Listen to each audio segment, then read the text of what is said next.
Hello and welcome back to the UCLA Bruins Insider Podcast. I'm your host, Andrew Ferguson, writer for UCLA on SI. Today we're going to be taking a look at the three biggest issues that are facing UCLA before their matchup against number 2 Michigan. But before we get started, I want to thank everyone who is listening right now. Apple Music, Spotify, or even YouTube. It all means a lot to me. But without further ado, let's get right into it. So again, the three biggest issues facing UCLA. Again, they're not going to be that broad because I feel like the small things are really hurting UCLA.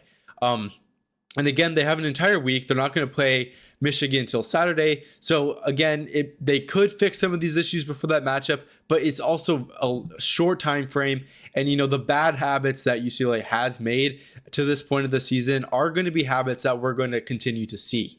Again, UCLA has kind of played a lot this season. They're 17-7, 24 games under their belt this season. That just means that these habits are not going away anytime soon. But if we do see improvements on these issues, I think UCLA has a chance against Michigan. And again, nothing is for certain. Michigan is a great team no matter what, so they could just blow the doors off.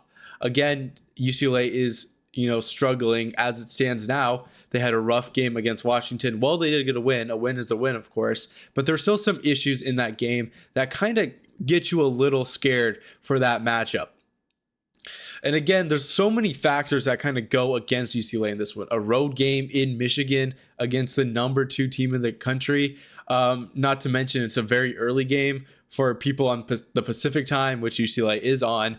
They're going to be playing at what would feel like 9:45 for them. And that is going to be a factor to kind of look in. West Coast teams struggle when they have to go out east. And I think Michigan will take full advantage of that. But that's not the issues that are kind of going into this. Those are incontrollables. But the things that UCLA can control are kind of concerning. But the first issue that I've identified that will be a massive issue is depth as a whole. Again, no Sky Clark is obviously going to kind of stretch UCLA starters thin, but when Donovan Dent is forced to play 40 minutes, same thing with Trent Perry having to play 35 plus every game since Clark has gone down, it's time for one of UCLA's guards to kind of step up and fill that role a little bit better. Eric Freni was a candidate for that, but we have not seen him play substantial minutes, and when he does play, it can be questioning at times. Again, and when you kind of look at everything that UCLA has, right? Forwards, centers, obviously we don't have a really good center core. Xavier Booker, while doing his best as a natural forward, does not have anyone to really help him out. Obviously, there's Steven Jamerson, who has had a few games where he's looked great.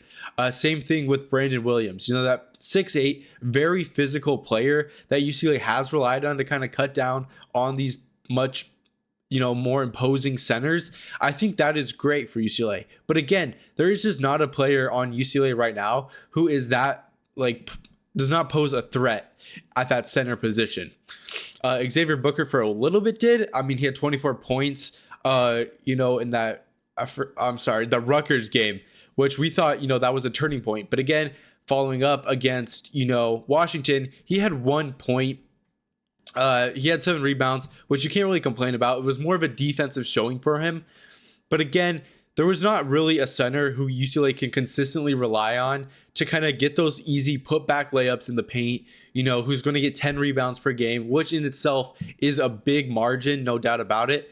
But still, when you look at what UCLA has in place right now, they're starting to rely on Bilodeau having to play the 5, which he's not. We know how good he is at shooting threes. We want him out on the arc as much as possible. He's not going to be under the basket for most of the offensive possessions. But yeah, that kind of also leads me into my next thing when we're talking about depth. Tyler Bilodeau went out against Cal. And what we saw is that UCLA really did struggle to kind of find points in that game no matter what. And that started with Bilodeau going out. Obviously, Dent was kind of struggling with his mental issues at that time. I'm not too sure what exactly, but he was not making shots. But that's when, the next man needs to step up. We saw Trent Perry step up in that game, but no one else who filled in Tyler Bilodeau's slot filled in that game. Brandon Williams took his spot, and he didn't really do much. I think he played 11 minutes or something in that game. But still, if Bilodeau is not in the game, same thing goes with, Xavier Booker at times. UCLA is a very vulnerable team. And Michigan knows that, which means I could see them attack Bilodeau in the paint very hard. And that kind of wrapping up this point exactly is, if Jamar Brown, or Brandon Williams, whoever's filling in, right, cannot up their level of play moving forward to round out the season, the Bruins are in a very bad spot before the tournament starts. And again, Michigan is not the only team that UCLA needs to worry about. Michigan State, Illinois, and just overall teams like that who will kind of test UCLA. And I don't think UCLA necessarily has the depth. I think the guards, thin, I think they're fine for now. Donovan Dent, Trent Perry, they have done good with this high workload. But when you kind of look at, the forwards and, those big men for UCLA, they have struggled, past the starters behind Daly and Bilodeau. There's not really anyone who has been able to step up and be that opposing player for UCLA. And that kind of wraps up what I had to say about depth. I think, this is a hard, issue to solve. I don't think it'll be fixed again, but who knows, right? We saw again, Xavier Booker scored 24 against Rutgers completely out of nowhere. If we can get a game like that from, Trent Perry or even Jamerson for that matter, I think UCLA will be in a good spot. But again, super unlikely. These habits and, the play style that UCLA has built in these last 24 games are not going to be fixed overnight. This is like a season kind of problem for UCLA that needs to kind of improve a little bit. And if they can, I think UCLA will be in a good spot against number 2 Michigan. This one is a little bit more broad, but defense and rebounding. Obviously, rebounding is a massive part on defense. If they're able to kind of slow down, any second chance points, I think UCLA has done a good job of that recently. But against these good teams, we have started to see where that has faltered. I think against Purdue, if I'm mistaken, the first half they had 16 second chance points to UCLA's 2. And if UCLA cannot rebound the ball well defensively, you have an issue no matter what. Think to, I mentioned earlier, Xavier Booker, 7 rebounds against Rutgers. That is not a consistent thing for him against, I forgot who it was. Against Rutgers, he only had 5 the game before that, or after that against Washington, he had 7. So we're starting to see that kind of fluctuate. Eric Daly Jr. is now the UCLA Bruins leading rebounder with 5.8, which is not that good when you kind of look at what these other players are doing. Hans Steinbach, for example, had 11.5 rebounds per game entering that matchup. UCLA does not have a guy like that, and I think it's kind of cut and dry. Xavier Booker, I know I mentioned it again, he is a forward. Naturally, he wants to score the ball. He's not used to kind of being that physical center down in the paint, but still, the Bruins have to figure out how they're going to rebound the ball better. Tyler Bilodeau, I thought he was doing great. He had 7+ in the last 3 games before the matchup against Washington. And against Washington, he had only 3 rebounds. And that inconsistency from UCLA's, board getters, Booker, Daly, and Bilodeau need to be more consistent across the board. Because as we saw in that Washington game, while UCLA was able to tie them, I think they both had around 30. They tied in rebounding. But the point I'm trying to get at is if UCLA does not have a consistent rebounder to kind of be that imposing player down in the paint, you're going to struggle. Dent had 6 rebounds, more than, any of those UCLA board getters besides, Booker, who had 7. Dent had 6 in that game. So when UCLA's point guard is getting more rebounds than the people who should be, that is a very concerning point, right? Because that is not a consistent thing. When Dent had 6, when you were watching that game, a lot of those balls would just bounce right to him. Which again, that's not a slight at Dent, but that is still very contingent on where the ball bounces for him to have success. The Bruins need to have a consistent board getter who's going to fight for the ball no matter what. Be physical. Do whatever you can to slow down, those second chance points. Because against, the teams like Michigan, all those other ranked teams that I mentioned down the road, they're not going to be as forgiving when, when their shots don't start to fall. And I could really see that being a huge, game breaker for UCLA. And if they can't capitalize, I think Michigan could easily blow this game up by 15+ points. And UCLA does not have an answer for it. So again, that kind of rounds out what I had to say about rebounding. Again, this is just something that is hard to change, right? These habits have already been built. Daly is a 5.8 rebounder per game.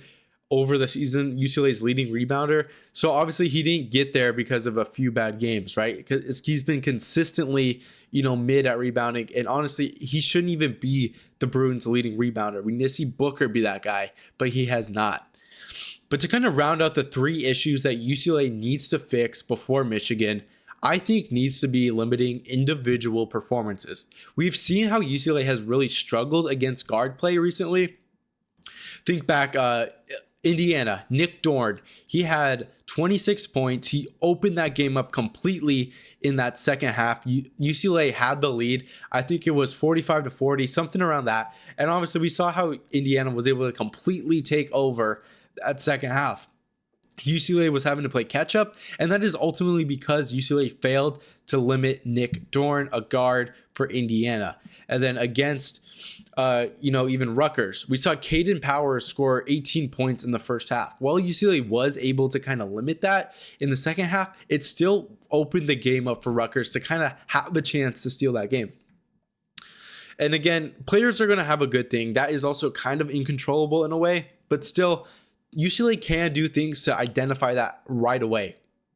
If he had a terrible second half, what was stopping Cronin from making the correct adjustments in the first half to kind of have that, that production drop off in the first half instead of, in the second, right? Mick Cronin knows how to limit these players when he wants to, but it's a matter of him actually doing it. And if he couldn't do that against, Nick Dorn in that second half, or even Caden Powers in that first, what does that say about games like Michigan, where they have players who will absolutely tear up UCLA? And again, more recently against Washington, Wesley Yates, he had 12 points in the first 5 minutes of play. And I know that is bang, bang, so there's not really a chance for UCLA to kind of adjust properly. But still, for him to blow up that game that easily for Washington is really concerning, because what if one of these Michigan players has a run like that? I don't think UCLA can recover, especially with how inconsistent their offense has been. And that's kind of the fourth, honorable mention, is the inconsistency. But again, I think that just kind of comes down to when their shots are falling or not. But UCLA knows that they just need to play good defense no matter what, play hard when shots don't fall, and they'll be fine. But again, if UCLA needs to figure out how to do this, and I don't know if that'll be better if Sky Clark comes back, because we know he's a decent defender. But still, if Michigan has a great game or has great individual performances, UCLA is not going to be good in this game, no matter what. But again, this is something that is kind of new. So I could see UCLA fixing this problem before Michigan. They'll have an entire week to break down film in that kind of sense. And that'll be great for the Bruins as a whole, preparing for this game against the number 2 team in the country. And a win here will mean a lot. I mean, their stock will probably go up so much. I could see them honestly getting ranked after this. I know rankings don't really matter, but still, a number next to your name is a surefire sign that you are doing something right. And I think if UCLA can prove to be a competitive team in this one and fix these problems that I've mentioned, I think they have a very good chance of, taking this game. But that's all I have today. I hope you enjoyed this podcast. Again, UCLA needs to kind of lock things in. It's starting to get late in the season. Bracketology is going to start moving forward. UCLA needs to build their resume before Selection Sunday. But that's all I had today. And as always, fours up and have a good day.